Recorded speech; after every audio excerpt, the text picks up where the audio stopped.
ക്ഷേത്ര ട്രസ്റ്റിനെ വിവരാവകാശ പരിധിയിൽ കൊണ്ടുവരുവാൻ കേന്ദ്ര ആഭ്യന്തരമന്ത്രിക്ക് കത്തെഴുതിയ ജോൺ ബ്രിട്ടാസ് MP താങ്കൾ കേന്ദ്ര ആഭ്യന്തരമന്ത്രിയായ ശ്രീ അമിത് ഷാജിക്ക് കത്തെഴുതിയതിനു മുൻപ് ചെയ്യേണ്ടത് ഈ പറയുന്നവയായിരുന്നു. അടുത്ത വർഷം ജൂൺ 8-ന് താങ്കളുടെ കാലാവധി അവസാനിക്കുകയാണ്. ഇനി മഷിയിട്ട് നോക്കിയാൽ പോലും ഒരു CPM-കാരൻ രാജ്യസഭയിലേക്ക് പോകാൻ പോകുന്നില്ല. ആ കാരണങ്ങൾ കൂടിയാണിത്. ഒന്ന്, താങ്കളുടെ കല്യാണം നടന്ന പള്ളിയിൽ നിന്ന് തുടങ്ങാം. ജോൺ ബ്രിട്ടാസ് MP-യുടെ മകളുടെ വിവാഹം ബിഷപ്പിന്റെ കാർമ്മികത്വത്തിൽ ക്രിസ്ത്യൻ കത്തോലിക്ക ആചാരപ്രകാരം നടന്ന ദേവാലയത്തിന്റെ വരവ് ചെലവ് കണക്കുകൾ ആദ്യം വിവരാവകാശ നിയമത്തിന്റെ പരിധിയിൽ കൊണ്ടുവരും. ആ ദേവാലയം ഉൾപ്പെടുന്ന രൂപതയുടെ മുഴുവൻ ആസ്തി, വിദേശ ഫണ്ട്, ഭൂമി ഇടപാടുകൾ, വിദ്യാഭ്യാസ, ആശുപത്രി സ്ഥാപനങ്ങളുടെ വരുമാനം എല്ലാം വിവരാവകാശ പരിധിയിൽ വരട്ടെ.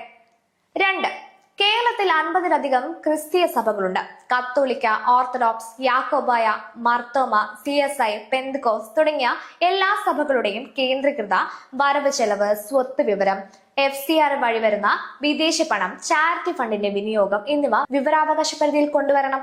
കൂടാതെ ഇതര മതസ്ഥർ സന്ദർശിക്കുന്ന തീർത്ഥാടന കേന്ദ്രങ്ങളായ മലയാറ്റൂർ, ഭരണങ്ങാനം, എടത്തുവ, മണർകാട്, വേളാങ്കണ്ണി, കടുവാപ്പള്ളി, ഭീമാപ്പള്ളി തുടങ്ങിയവയുടെ കാണിക്ക ഭണ്ഡാര വരുമാനം പൂർണ്ണമായും പുറത്തുവിടണം. 50-ലധികം ക്രിസ്തീയ സഭകൾക്ക് ഒരു നിയമമാവട്ടെ. അതല്ലേ അതിന്റെ ഒരു ശരി, അല്ലേ സാറേ? 3, കേരളത്തിലെ മുഴുവൻ മുസ്ലിം പള്ളികൾ, മഹൽ കമ്മിറ്റികൾ, ജമാത്തുകൾ എന്നിവയുടെ വരുമാനം, സക്കാർ ഫിത്തർ ശേഖരണം, സ്വത്ത് കൈകാര്യം, വഖഫ് ബോർഡിന്റെ ആസ്തികൾ എന്നിവ വിവരാവകാശ പരിധിയിൽ ഉൾപ്പെടുത്തണം. വഖഫ് ബോർഡിന്റെ നിയമനങ്ങൾ എന്തുകൊണ്ടാണ് 10 വർഷം ഭരിച്ചിട്ടും PSCക്ക് വന്നിട്ടില്ല? അമുക്കി വെച്ച വഖഫ് നിയമനം RTIയിലും PSCയിലും കൊണ്ടുവരണം. മുസ്ലിം ആരാധനാലയങ്ങൾക്കും ഒരേ നീതി അത് വേണ്ടേ സാറേ? 4, ശബരിമലയിൽ നിന്ന് ദേവസ്വം ബോർഡിന് കിട്ടുന്ന കോടികൾ മാത്രമല്ല, ശബരിമല തീർത്ഥാടനവുമായി ബന്ധപ്പെട്ട് ബാവൂര് പള്ളിയിൽ കിട്ടുന്ന വരുമാനവും കണക്കും വിവരാവകാശ പരിധിയിൽ കൊണ്ടുവരണം. ഒരു മതത്തിന്റെ വിശ്വാസ കേന്ദ്രത്തിന്റെ വരുമാനം ചോദിക്കുമ്പോൾ അതിനോട് ചേർന്നുള്ള മറ്റു മതസ്ഥരുടെ വരുമാനവും ചോദിക്കാൻ ധൈര്യം വേണം. എന്നാലല്ലേ വർഗീയത തുലയ്ക്കാൻ പറ്റും.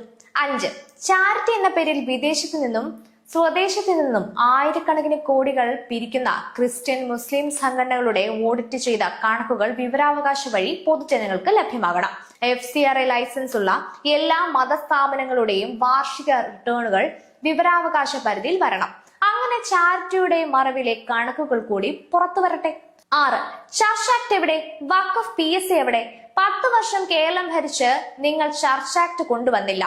വഖഫ് ബോർഡ് നിയമനം PSCക്ക് വന്നിട്ടില്ല. കാരണം ഒന്നേ ഉള്ളൂ, വോട്ട് ബാങ്ക് പേടി. പള്ളി തർക്കത്തിൽ സുപ്രീം കോടതി വിധി നടപ്പാക്കാൻ പോലും നിങ്ങൾ തയ്യാറായിട്ടില്ല. നിയമം എല്ലാവർക്കും ഒരുപോലെയല്ലേ?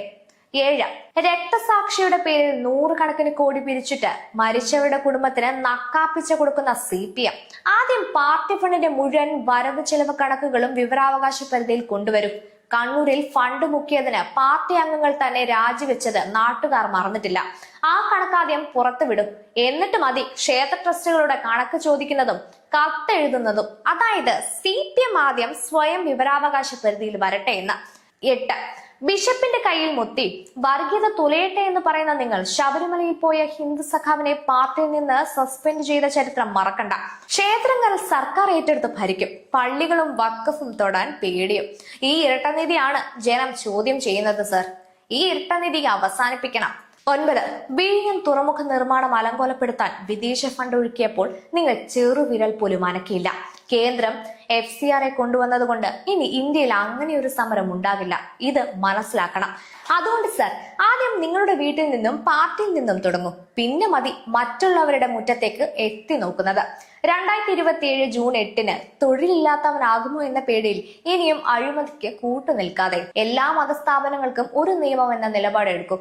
ബിഷപ്പിന് മാത്രം തൃപ്തിപ്പെടുത്തിയാൽ പോരാ, ഭരണഘടനയെ ബഹുമാനിക്കണം. നീതി എല്ലാവർക്കും ഒരുപോലെ ആകണം സഖാവേ.